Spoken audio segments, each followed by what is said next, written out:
কবিতাৰ শিৰোনাম ৰক্তিম অভিনন্দন। মই সেইসকলৰ লগত আছোঁ যি মাটি আৰু মানুহক ভাল পায়। তোমালোকলৈ মোৰ ৰক্তিম অভিনন্দন। তোমালোক আছা বাবেই এই পৃথিৱীখন আছে সেউজ সোণালী হৈ। তোমালোকৰ পাৰ্থিৱ ঐশ্বৰ্য বিভূতি অলেখ নাথাকিব পাৰে, আছে এখন বিশাল অন্তৰ।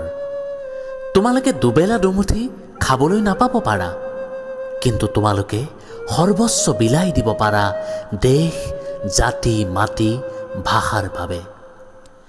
তোমালোকে সমতাৰ ডোলেৰে বান্ধিব খোজা সমাজৰ সকলোকে অকৃত্ৰিম ভালপোৱাৰে। সূৰ্যৰ আলোকেৰে আলোকিত হওক চৌদিশ, হাতত হাত ধৰি তোমালোক আগবাঢ়া। কোনেও ৰুধিব নোৱাৰে এই যাত্ৰা।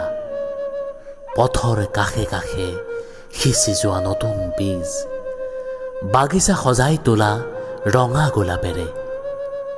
মাটি আৰু মানুহক ভালপোৱা মোৰ সতীৰ্থসকল, তোমালোকলৈ মোৰ ৰক্তিম অভিনন্দন।